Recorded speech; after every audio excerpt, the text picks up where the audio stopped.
Hello dear students, welcome back to the channel. Aje ami ei video tut korim class 10 gonito 3.3 question number 1 or shekhor proshno doge 6 number tu yar agor video leke ami yar agor jiman khini proshno ase gotei khini ami korilo. Okay, aru ei video tut ami okol opponent poddhati rehe samadhan korim. Okay, so 6 number proshno amak ki dia ase x minus y equal to 3 aru x by 3 plus y by 2 equals to 6. To ami prothomote সমীকরণ to likhi lom. Okay, question number 1 or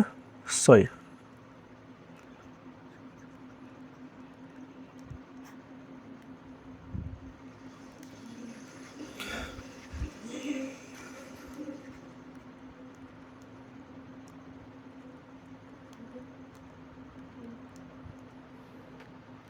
Okay, প্রথম সমীকৰণটো আমাৰ x - y = 3 দিয়া আছিল তো এটো আমাৰ কি আছে একো ভগ্নাংশ সগ্নাংশ একো নাই সৰল আছে তো এটো আমি এক নম্বৰ সিধা নাম দি দিলো কিন্তু দুই নম্বৰটো আমাৰ ভগ্নাংশ হৈ আছে তো প্ৰথমতে আমি ভগ্নাংশবোৰ নোহোৱা কৰিব লাগিব তেতিয়াহে আমি অপনয়ন পদ্ধতিৰে সহজে কৰিব পাৰিম তো ইয়াত 2 আৰু 3 লসাগু ল'ব লাগিব 2 আৰু 3 লসাগু কি হয় 2 3 গুণ 6 এটা 3 ৰে 6 কেইবাৰ যায় দুইবাৰ আৰু ওপৰত যি আছে এটো আমাৰ পূৰণ হ'ব তো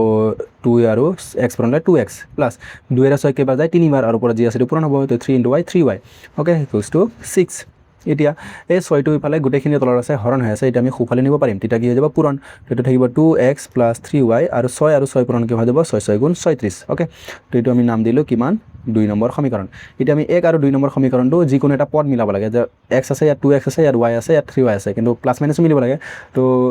সেকেন্ডটো আমি নিমিলাও প্ৰথমটো মিলাম x আৰু ইয়াত 2x তো এটো আমাৰ নাই মিলা তো আমি মিলাব লাগিব মিলাম কেনেকৈ পূৰণ কৰিম আৰু বিয়োগ কৰিব লাগিব তো 1 - 2 তো 1 আৰু 2 টো আমি বিয়োগ কৰিম কিন্তু বিয়োগ কৰাৰ আগতে আমি পূৰণ কৰি লম তো 1 * কি কৰিম এটা 1 নম্বৰ সমীকৰণক আমি পূৰণ কৰিম 2 নম্বৰ x লত কি আছে 2 আছে এফালে আমি 2 ৰে পূৰণ কৰিম তো 1 নম্বৰক আমি 2 ৰে পূৰণ কৰি যাম 2 * x 2x 2 * y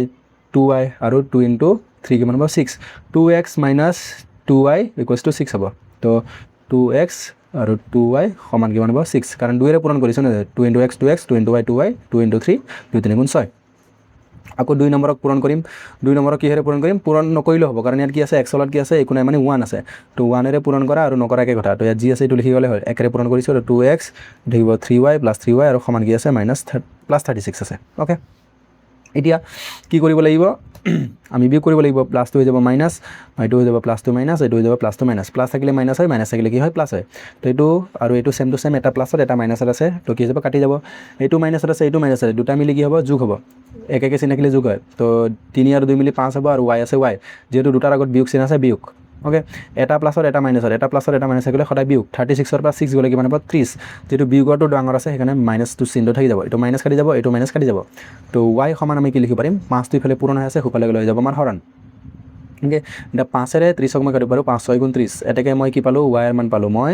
6 ওকে এটা আকৌ y এর মানটো আমি যিকোনো এটা সমীকৰণ 1 বা 2 পাতিলে আমি আনসাৰটো পাই যাম x এৰ মান তো y এৰ মান মই পাতিম 1 তো y এৰ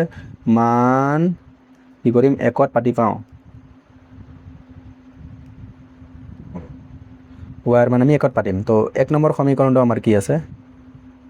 1 নম্বৰটো আছিল আমাৰ x - y মানে 3 x ৰ পৰা y বিয়োগ কৰিলে কি হ'ব 3 হ'ব তো y মানে মই 6 লিখিব পাৰো তো y ঠাইত মই 6 লিখি দিম x - y মানে 6 কাৰণ আমি অলপ আগতে ওলালো 6 এতিয়া সমান খুফালে 3 আছিল দেই 3